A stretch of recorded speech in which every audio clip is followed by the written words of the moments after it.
Joining me on this very sensitive topic as we look at the 2023 presidential poll, capacity quests in making history in fixing Nigeria. You agree with me that there are a lot of problems bedeviling the country and the need to fix it. We have various candidates from various political parties, 18 in particular, gunning for the #1 seat of the country, the president.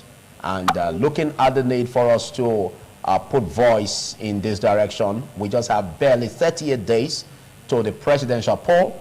And discussing this vital topic with me, starting with my guest in the studio, is a lecturer, University of Benin, a political scientist, basically from the Department of Political Science, Neville Obakedo. Thanks for coming, Neville.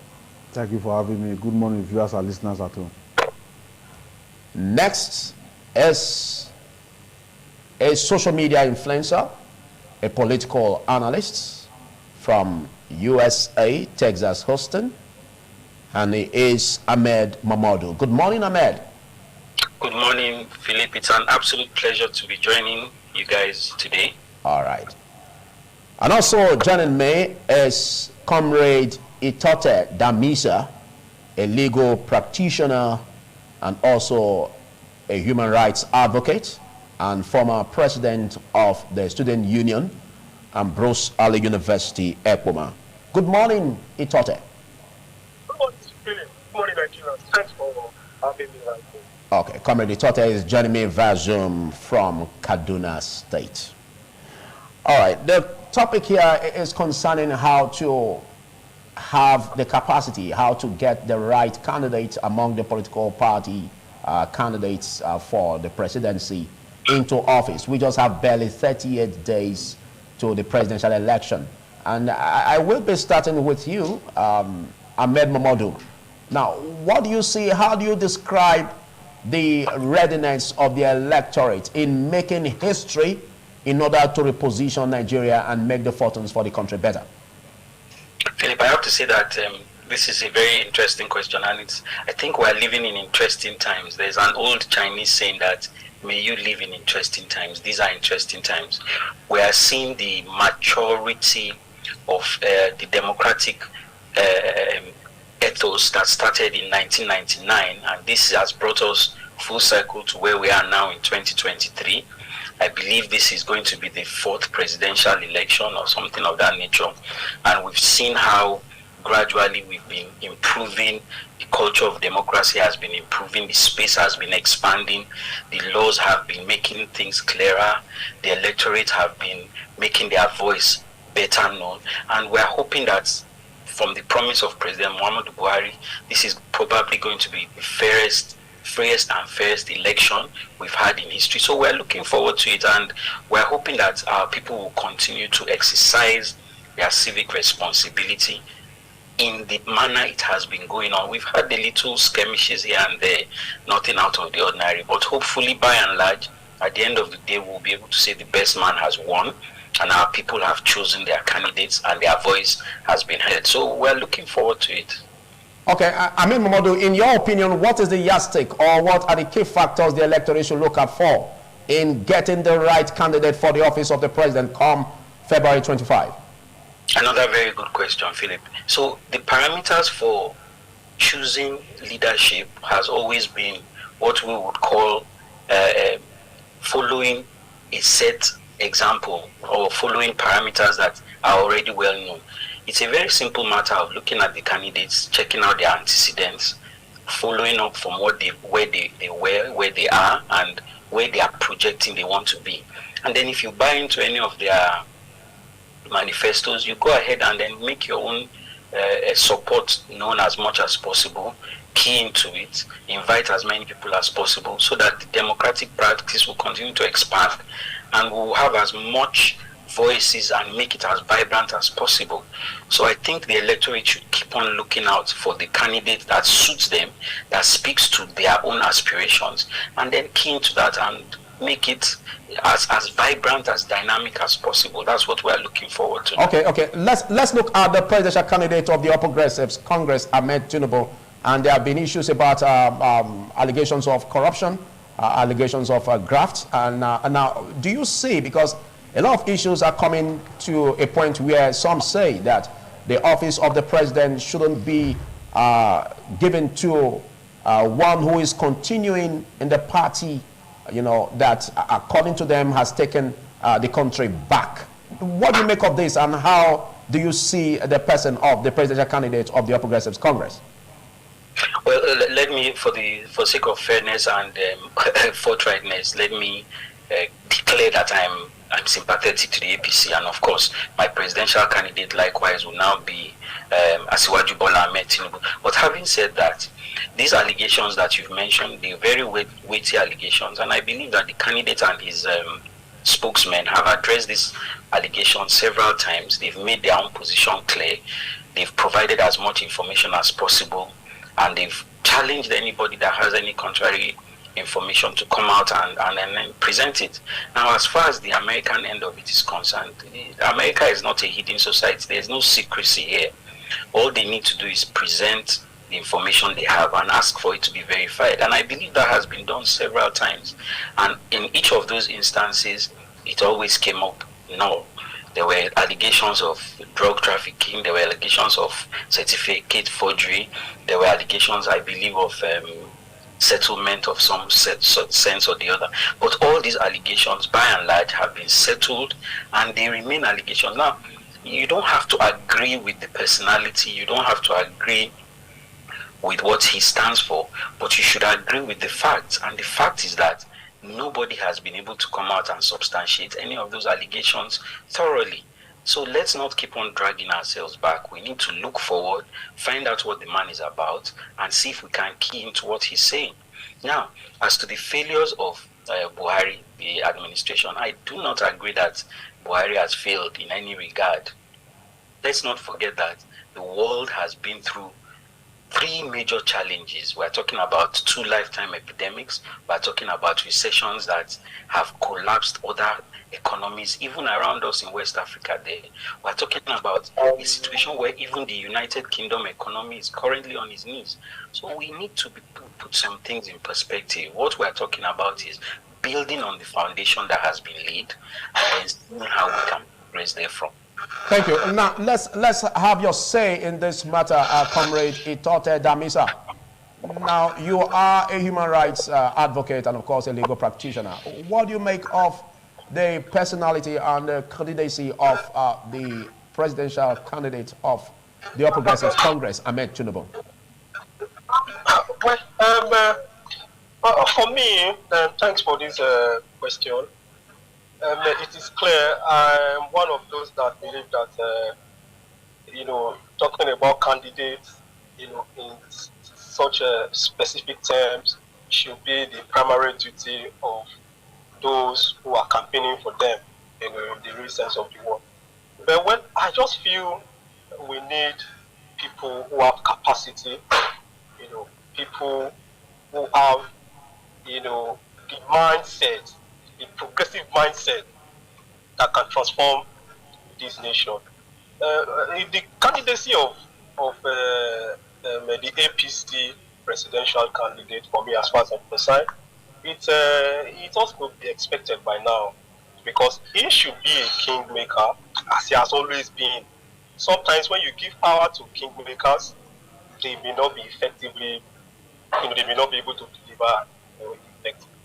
So if you ask me in specific terms, I feel, that let Mr. Ahmed Bola, Tinubu should have a well-deserved rest at this time.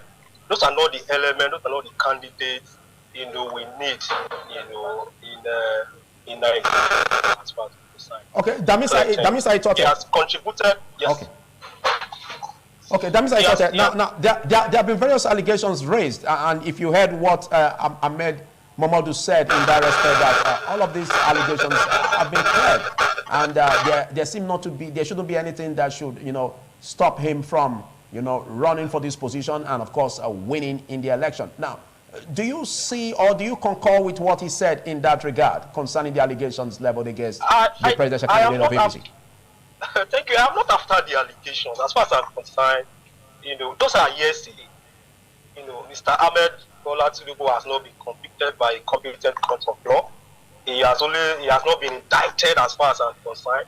Allegations will always come against politicians. What I have against his candidacy is the fact that he needs to rest. He has tried. He has contributed to our socio-political, firmament in this country. He was one-time senator, one-time governor. He has made governors. He has made senators. He has made he has made people. He made the current vice president. So it is time for him to take the backstage and rest. Not for anything, for his grandchildren, for his children, for his age. We don't need those people. We saw what we.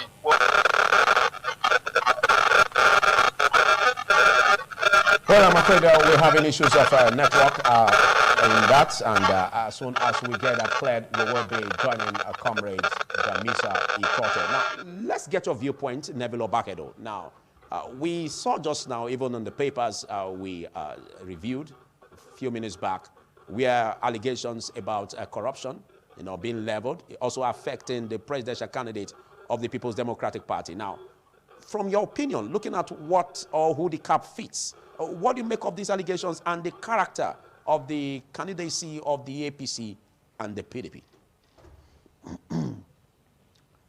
Talking about 2023 presidential election and the two major candidates, APC and PDP presidential candidates. And of course, that of the Labour Party, Peter Obi. Yes. It will just take you back to the nature of our society, which is the Nigerian state. The Nigerian state is a criminogenic state, a state that thrives on corruption. And so when people find themselves in position of authority, they tend to be corrupt because of the nature and the structure and the institutions that have corruption as their underbelly process development. The fact is that any person in Nigeria who becomes a local government chairman, let's start from there, that's the lowest tier of government, any person who becomes a state governor, and any person who becomes the president of this country will normally face allegations of corruption because there's a tendency for these people to use their offices against the laid down rules, either in terms of financial impropriety or in terms of favoritism and prebendalism, as the case may be. Now, all their actions are now weighed in public opinion. People who have access to certain information, like the one of the former vice president, where he was said to have been using special vehicles to be siphoning and laundering money with his boss that time and so on.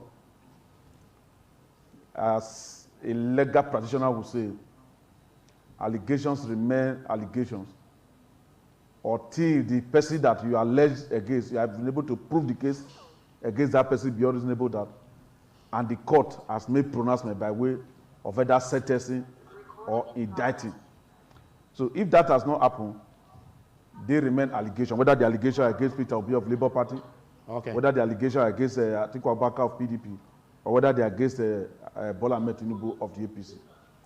If I want to look at this electoral process differently, according to the Electoral Act and the Nigeria Constitution, Nigeria will be having election every 4 years. So this is the 4th year now, we are going to have another election. But the question is, the duties and functions of those that have been elected into positions, i.e. the president, have they been carried out?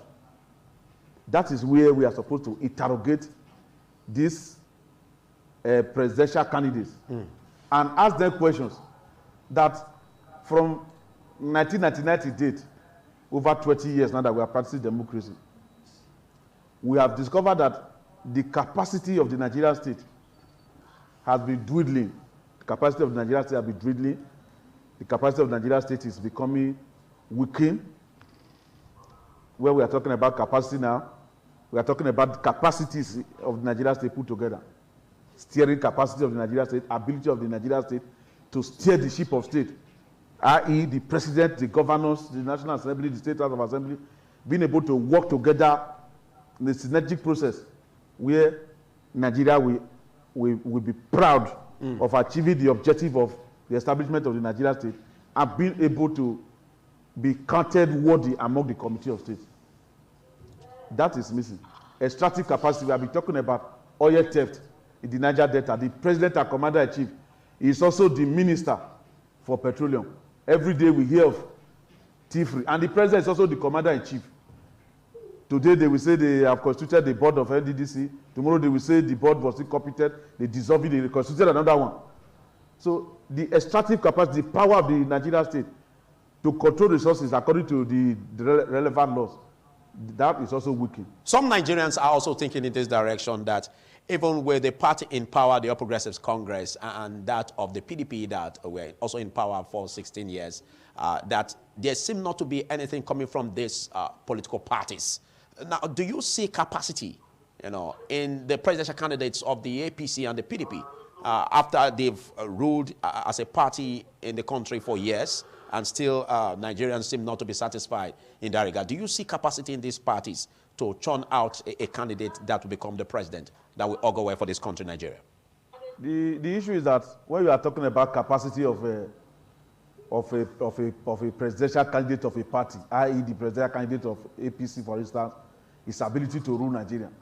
The way Nigeria is presently constituted and the way powers of the Nigerian state at the various levels of government are being configured, it will be difficult for anybody to say, I'm elected president and I have the magic wand. Irrespective of his ability. Yes, and I have the magic wand to control the Nigerian state and make everything to work. It's difficult. Why is it difficult? We have all the state governors. We are supposed to have 774 local government chairmen. Several states, including our own state, there's no local government. When I say local government, because there's a difference between local government and local government area. We have 774 local government areas as recognized by the Constitution. They are supposed to have their own government that is elected by the people. So if the government is not there, if the people did not elect their councillors and their local government chairman, vice chairman, that means there's no government. Where you have sole administrators or caretaker committee, there's no government at that local government area. So that brings a setback? Yes, that's a setback. And that's a violation of the Constitution. Now, if a man becomes president, for example, if Tinubu becomes president, Atiku Abubakar becomes, or Obi becomes president, how is he going to make the governors of the state to make sure they organize local government elections and let there be local government in all the local governments of Nigeria, local government areas of Nigeria? Because if you are a president, you are in Abuja, you cannot be the governor of the state. As a matter of fact, you are not the governor of any of the 36 states, and you are not the local government chairman of 774 local government. And when you now say it's the president that will be solving the problem of Nigeria, the president is just like a balloon that is hanging in Aso Rock. He's neither in any of the state, neither is he in any of the local government. He cannot perform. So unless there is a systematic deconstruction of the way and manner the Nigerian state is presently constituted in terms of institutional capacity, because in America, when they want to conduct their own elections, they talk about the manifestos of the party, the ideology of the party, before they now crown it with the personality of the party. In Nigeria here, we don't talk of what the party have to offer. We talk of the individual before we now come and talk of the party. So you now see that there's a fundamental disjuncture about the political process. Okay, are you not saying that the constitutional capacity of the country's constitution also affected the performance of President Muhammadu Buhari? Talking about President Muhammadu Buhari as President and Commander-in-Chief. You know, when you are in a particular office, whether presidency, whether governorship, any office where you have people that are around you, the first thing that will happen is that as soon as you enter that office, those who were there before, in this case bureaucrats or politicians, they will just come and tell you that this is the way this man operated at that time, we supported him, we want to support you. They will now build a kind of maximum security wall around that person, to the extent that if the person wakes up in the morning, is this people that he sees, and anything that they tell him to do, that's what he does. Sometimes they write speeches for him. Sometimes they help him to arrange his protocol and his movement. It becomes difficult for the person to now, like, because Nigeria is not like America where you always have town hall meetings. Anytime you have an issue, now the president can go to different parts of the country and say, let me hear from you. Let me know about your feeling. Whether it is an issue of taxation, whether it is an issue of fiscal policy of government and the rest of them. But here, it is reverse is the case. And so you hardly see your president. And if the president is going to visit your state, for instance, they are going to shut down a vehicular and human movement for the president to have a thoroughfare.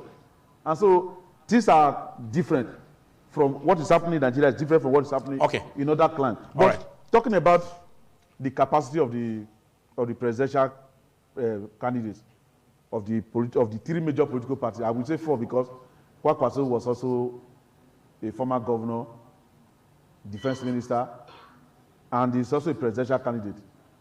And his popularity cut across certain parts of the country. Okay. Now, let's start with Kwakwaso. Kwakwaso, as governor of Kano State, was always organizing a state executive council meeting every week.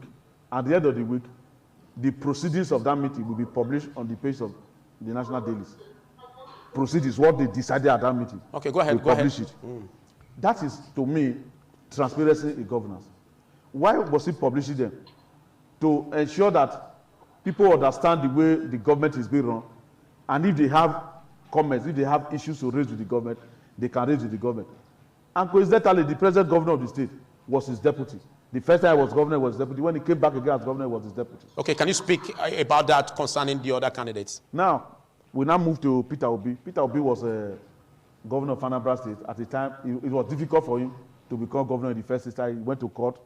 I was able to defeat Ugige and the PDP. Then, later he was impeached because he was like a minority a governor. The house was controlled by PDP. And so later he got his mandate back. But while he was governor, history has seen that he did not conduct local government election in the state for the period that he was governor. If you look at it critically, maybe because he knew that the state was a PDP state, that if he had conducted local government election, PDP were going to win majority of the councillorship position and chairmanship position. So by that, can you say it affected his performance in office? Well, if you say whether it affected performance, in a way, yes. In a way, no. In a way, he had his way because those people were working with him. In another way, it reduces his democratic credentials. Okay. Then, today is campaigning that he wants to move Nigeria from import-dependent country to a production economy. What he has not done is, how is he going to do it? He has not done that. But assuming he was able to do that, or if he were able to do that, and as he moved from one state to the other, he will know the capacity, the resources of that state, and the capacity for that state to make production contribution to the Nigeria state by getting the information and talking to the people of the state. If I become governor, Edo State is serving this. If I become governor, if I become president, I beg your pardon, I will work with the government of Edo State to ensure that this and this and this and this will be the production activities that will be taking place in Edo State. If you go to Delta State, if you look at Delta State, we have information of Delta State, we do the same thing there across the country. Okay. To say I will be president, I will make Nigeria to be a production economy. You are not going to do that. I'll come back to you. Now, let's go to you, Ahmed Momodu. Now, you heard what Neville Obagedo said concerning constitutional capacity that is also affecting the performance of the government of Nigeria. We look at the local government level, which is not really firing on all cylinders to close the gap in terms of governance, looking at those in the grassroots. Now, what do you see as the presidential candidate of the APC? What do you see him do differently? Because we have a challenge where the country is even going to more debt, and even funding the 2023 budget, we also deepen the debt that we are faced with. And that could bring about economic slavery. That basically that we're already experiencing now. So what do you see as the capacity of the presidential candidate of the APC, Ahmed Tinubu, to deal differently from what the President Muhammadu Buhari is doing at present?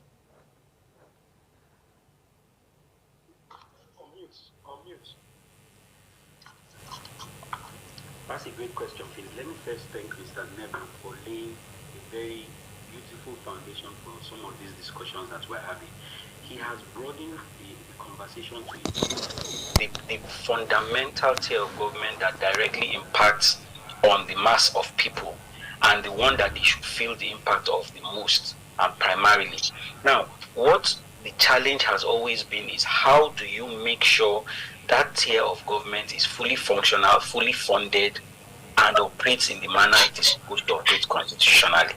That is a challenge that has always come to the Nigerian state. Now, what President Muhammadu Buhari has done is, because he has found out that the constitution doesn't even allow, like Neville pointed out, does not allow the president to directly intervene.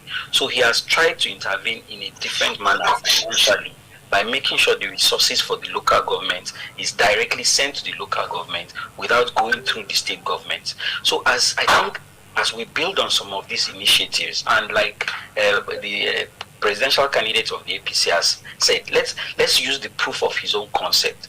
When he was governor of Lagos State, I believe the major crisis he had with President Olusegun Obasanjo at the time was, he said there were not enough local governments in Lagos State to bring development to the people. And so what did he do? He created local government development centers when his local governments that he created were deemed illegal by, I believe, up to the Supreme Court. It was taken. And so he created local council development authorities, which are still in existence in some manner today. So what he intended to do was to bring governance closer to the people.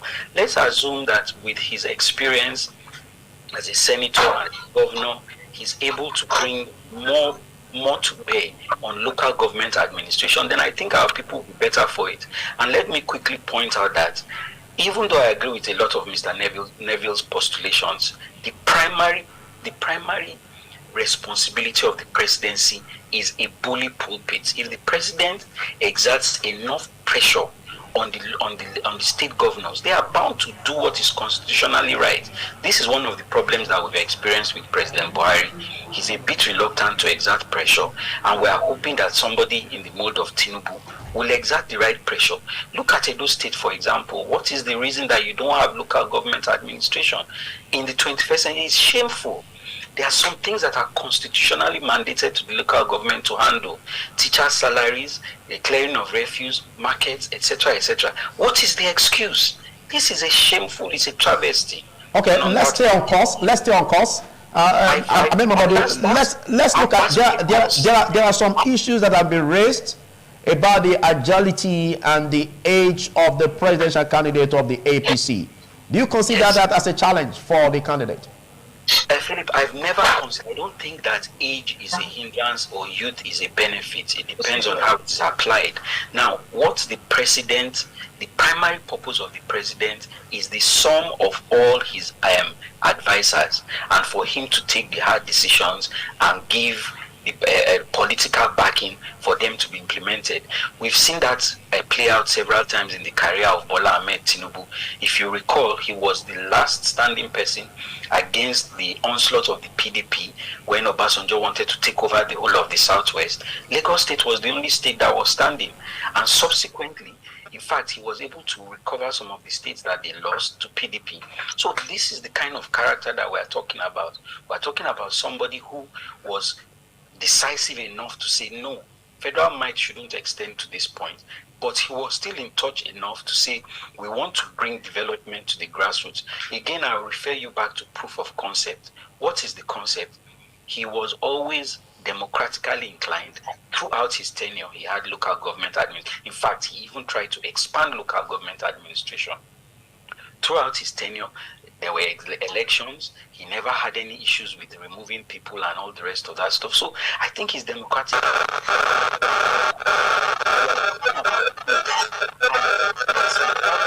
Okay, I think I'm beginning to get some discussions on the network.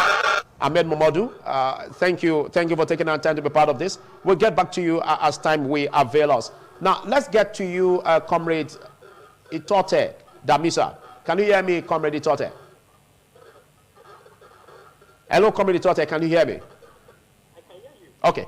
Okay. Now, why I hold and get back to Ahmed to look at the conclusion in his remarks, let's get your viewpoint about what Atiku Abubakar can do differently, because a lot of issues have been arising over corruption allegations, again, against his person, and even why he was the vice president to the former president, Olusegun Obasanjo. What do you think he can do differently, and does he have capacity to perform? For me, age is also not on his side, clearly speaking.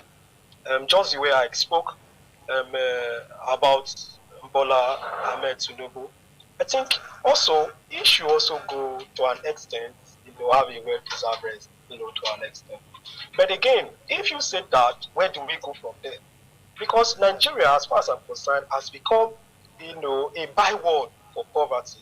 Nigeria is the 6th most populous nation out of the 235 countries and dependent territories, with the least being the only city, the Vatican City, of a population of about 807 or 6, because they just lost one, the former Pope, so 806. So with that, you can see that Nigeria has become a byword for poverty, a byword for high level of insecurity, a byword for impoverishment. Poverty literally walks on the streets of Nigeria, from Benin to Zamfara. I mean, Kaduna, I came in, but just yesterday for some matters, legal matters here, and you could see the palpable tension in the land. So what do we go from there? We need a visionary as it were. And I say that in the mode of Alhaji Atiku. Why I'm not completely aligned with his candidacy, but over time he has been consistent in dishing out his vision. Because for me, there are some characteristics that a leader should have. One is what? Ability to communicate your vision, clarity of vision. And you could see it in the mode of Alhaji Atiku Abubakar. Then courage. He has demonstrated courage over time. I'm not campaigning for him, but I just feel, to an extent, we need such elements. Even while he has some deficiencies, like the allegations you are talking about, there remain allegations until until he's proven guilty. He has courage, to even challenge his status quo. We saw what we did with his former boss and all of that. Then some level of servant leadership. He has been able to also, exhibit such characteristics. So if given the mandate, he may not turn the country around overnight, but of course he has been able to, over time, provide some level of leadership, across board. So some have seen prudence. Some have seen prudence, ability to manage the country, ability to curtail the excesses in governance in the person of Peter Obi of the Labour Party. Now, if we make that comparative analysis with that of the former Vice President Atiku Abubakar, do you see Atiku Abubakar as a match in this election with Labour Party candidate? In terms of fairness, equity, and justice, the Peter Obi's candidacy appears to be the best. But sometimes, when you look at politics is not always just. It's not always fair. It's not always equitable. If you ask me, Peter Obi, should serve under an active presidency for the next 4 years and let him continue. But of course, politics is not, like I said, it's not always equitable. Now, in terms of financial management, we need somebody that can actually manage our finances, to an extent. And Peter Obi has demonstrated that over time in Anambra State, where he allegedly saved, or he saved, some. I mean,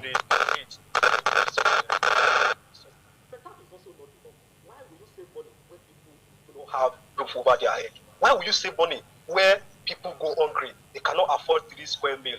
Why will you save money where the roads are bad? Why will you save money where there are no equipment in our hospitals? Why will you save money where lecturers go on strike? Why will you save money where in your state there are allegations that for your duration of about 6 to 7 months, doctors went on strike? So for me, it is not enough to save money. What will you do with money? At this time, we are not looking for somebody to come and save money for us. No. We are looking for somebody that can use our money to impact the country. Thank you very much. from the squalid condition All we right. have found ourselves. Thank you Those are very the much, issues we Comrade consider in Itote, this for your election. articulation and your presence on this discussion, and we hope you oblige us in subsequent interviews.